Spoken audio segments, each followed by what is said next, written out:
It's Carla with the K time.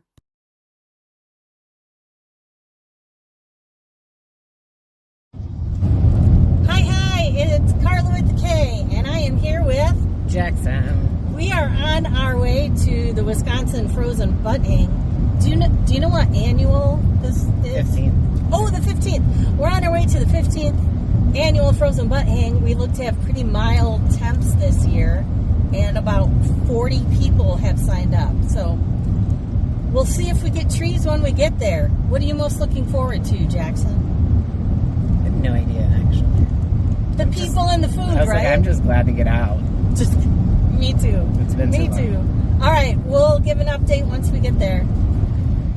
So we've just pulled up to Nuski's Bacon, and if you have never been to Wittenberg, Wisconsin, to see the outlet store, this is the store to make it to, and it's right along the route if you are heading to the Frozen Butt Hang. So I always like to make a stop, pick up some bacon for the weekend, a little more for my freezer back home, and they have all sorts of meats and cheeses, so it's perfect for your snacking.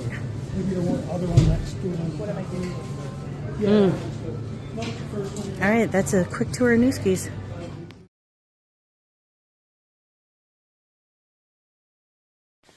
So you drive up here, and then we discovered that this is not actually plowed, which means we can't park here, which means we need to go all the way back. But we decided, here's Jackson loading up his stuff and my stuff onto my old Menards plastic toboggan. So it's way overstuffed because I pack way too much stuff. He is actually going to start going down the trail. I am going to take Leah all the way back and then walk in, but then I don't have any gear, so that's pretty awesome. So, Jackson, good luck. I will see you in like a half an hour. No, maybe closer to an hour by the time I make it to you.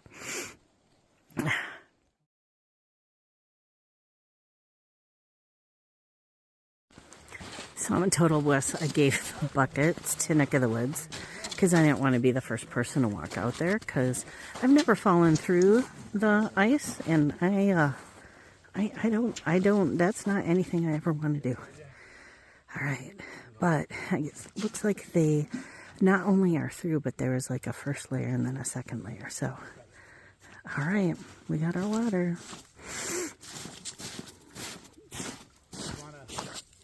Thanks, guys. Oh, you're welcome. It is Saturday morning at the Frozen Butt Hang. It's 11 a.m. and I just woke up. Went to bed at 11 p.m.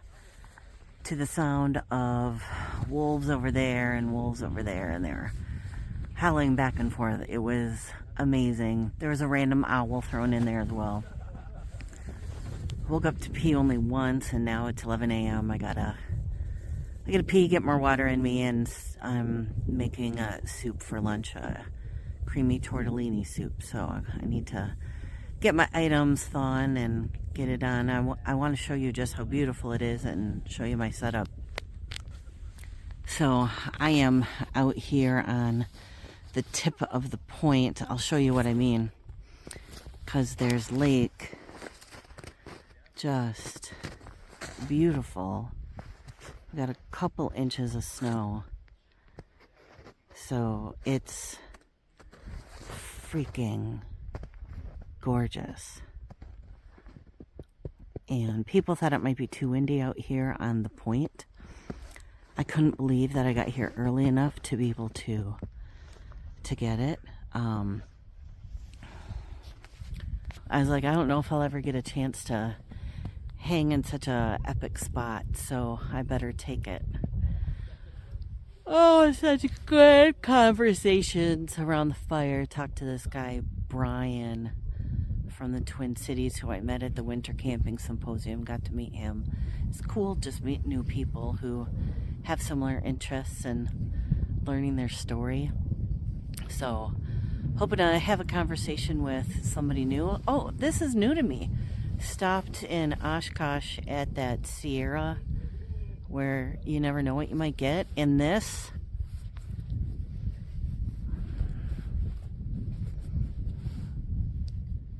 that was how I slept last night. That was over my nose and just gave my nose enough to exhale. That was, gosh, it's so warm and fuzzy and teal, and it's really pretty. So that was a good $20 spent.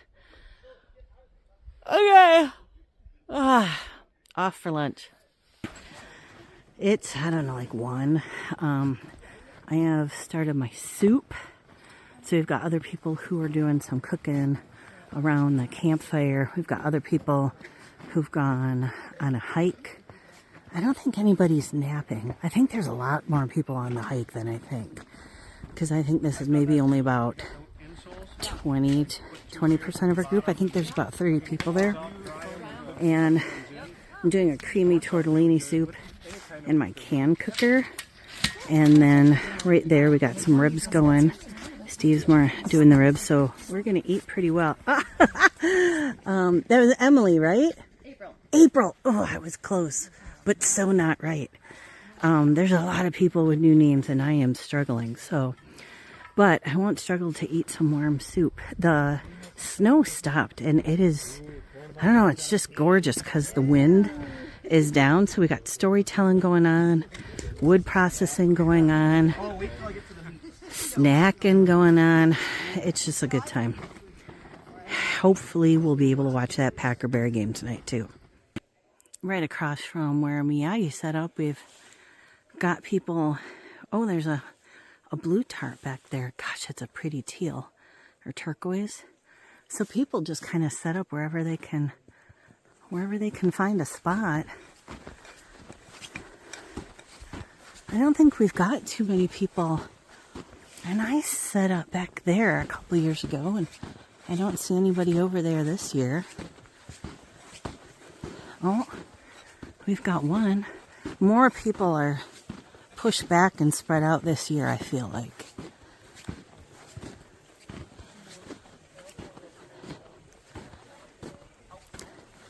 All right, back to sitting around the fire and seeing who's made what food we can eat next. Love frozen butt hang.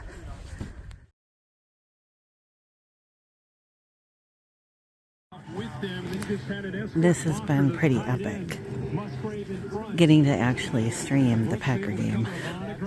We had so many problems trying to get this going, and most sites won't allow you to cast the Packer game. So you could watch it on your phone, but you couldn't actually put it through a projector. We finally were able to do it through a Canadian station. And we got a couple Bears fans here, but mostly we got Packer fans. Yeah! And so Jen is a Packer fan right there.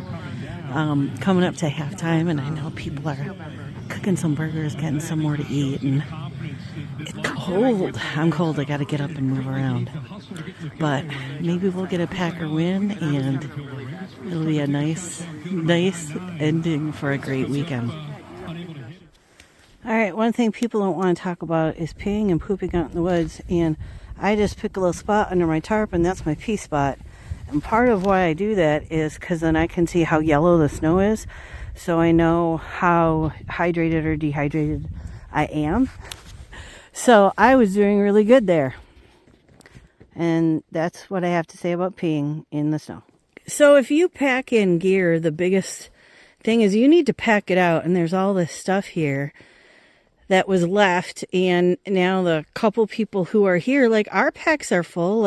How are we supposed to carry out this stuff? So, well, and if it's gear, I don't know, a pot koozie or a spoon that you really want, well, we'll have to see who has it, but you really need to be responsible, and anything that you bring in, you need to pack out and not leave it for other people.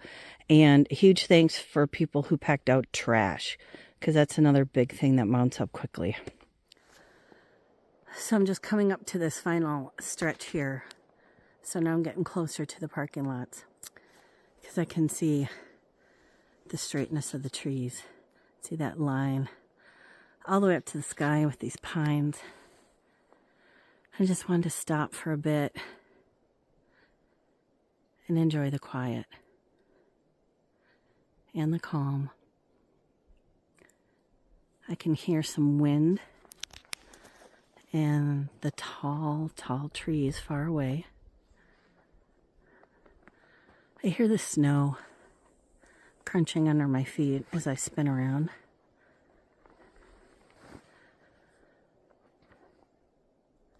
But as much as I come for the camaraderie of the hang, I come to be able to have some peaceful time.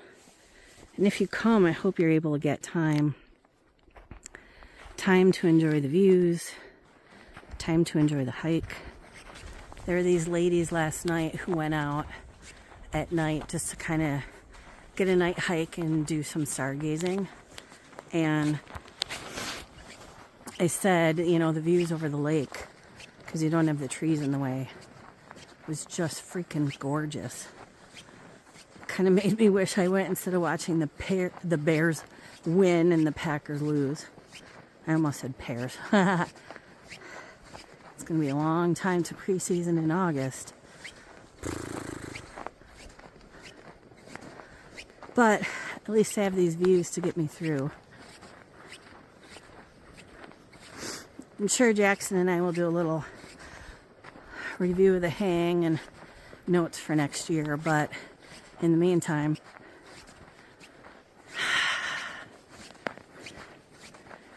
enjoy the beauty. Get out there, enjoy the snow.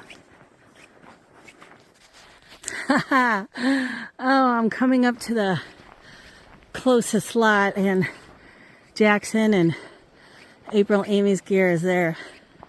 He's a faster hiker than I am. I'm slow and I stopped to record video. I don't care, slow still gets me to where I need to go.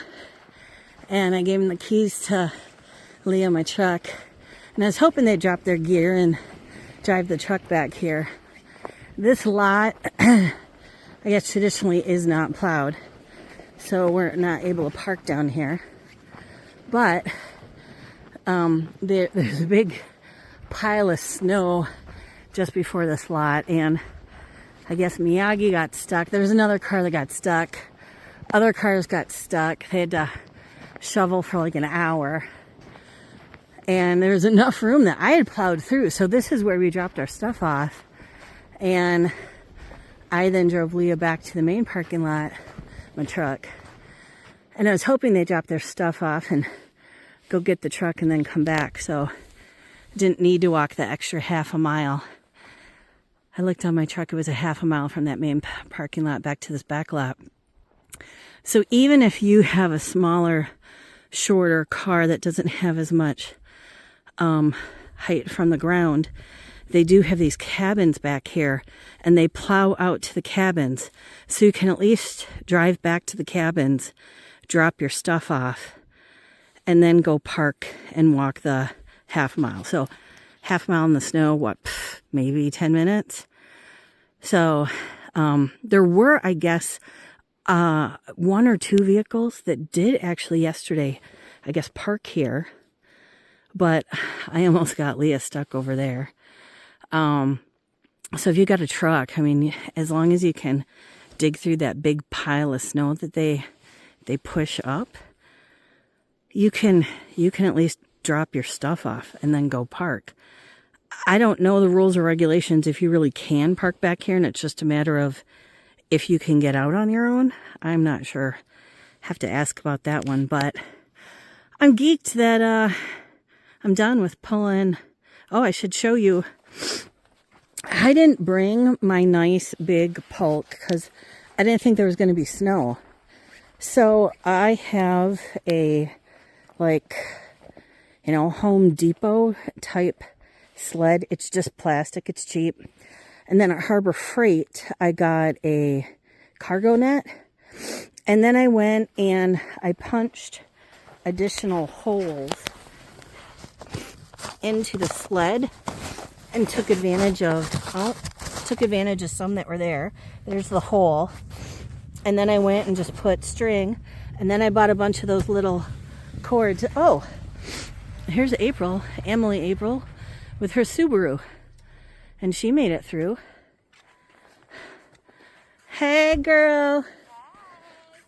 And then we just strung it, and that seemed to work really well. So that's my stuff and most of Jackson's stuff. And I see that she's just got bungee cords that are attached to the bottom of her sled. And I wish I had video. She hopped on this and like rode down the hills. It was freaking amazing. We need to come up with a trail name for you of like, what? You got one this weekend? Yeah, What? and found.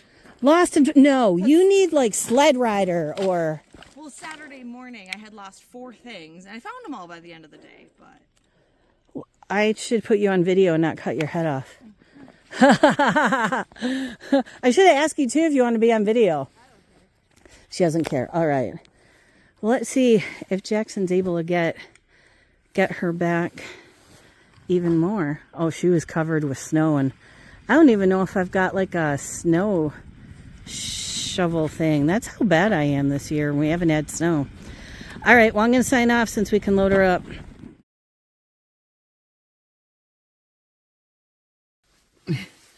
The water tasted really weird this year, and I had to have something in it. Like, I had to have tea, I had to have cocoa, or like the Crystal Light packets. I couldn't just drink the water on its own. I don't mind that it looks yellow, but it just it didn't taste good, and I don't know why. I don't remember that from when I was there 2 years ago. So, oh, there was lots of helping because it had rained and frozen rain, so everything was wet. We had to process all of our wood, so we had a lot of people. Everybody should be bringing saws and helping to process wood. I think I left my saw back in my truck. So, if you're not helping with water or processing wood, then you're tending to the fire. So I didn't do much of that. I was cooking a lot, brought a lot of food. I asked Jackson the percentage he thought of people who actually brought food, and he thought maybe only about 25, maybe 30% of the people brought food to share. He said he actually didn't even get into his own individual servings, but I certainly did. But I slept through both breakfasts. I didn't even wake up till like 11 a.m. So it was lunchtime before I basically saw everybody. And I think next year I want to do some dump cakes. I think that would be a fun thing around the evening fire for people who have Dutch ovens. What else did I want to say? I had a really good time. Oh, it felt so much colder than what it was. And we checked the humidity. It was like 73% humidity. That's why it felt so cold. And I had gotten, an epic spot out on the tip of the peninsula. But last night we had 30-mile-per-hour wind gusts. And holy cow, did I feel that. So I don't know if anybody has ever ripped a tarp. Like, at what wind speed do you really need to start worrying about your tarp getting ripped? Me putting the tarp away this morning, it was just flying. I don't think I've ever had it be that windy and bad. And when I walked back down to where the campfire was, and it was like dead, no wind. It was night and day difference. But I was warm and toasty in my gear, so it wasn't like the wind affected me that way. Oh, I had a really good time. I met some really cool new people who I don't even remember their names. I try really hard. And people remember mine, and I feel so guilty and bad that I don't remember theirs. And we don't do name tags, but man, I will wear my name tag every single time to help people. I'm bummed that some of the people from the Winter Camping Symposium will not be going to HangCon this year, because I will miss them, because I don't think we have... I don't know if anybody else from Wisconsin is going. Steve Yancey, I think he's from Illinois. I don't think we have a whole lot of upper Midwest representation At HangCon, other than the hammock vendors from Michigan, UGQ, Hang Tight, and Mr. Mox. Like, I think that's our representation. So I'm geeked to see everybody at HangCon next weekend. And if you ever get the chance to make it up to a Wisconsin frozen butt, I highly recommend it. So take care, stay safe, be good, everybody.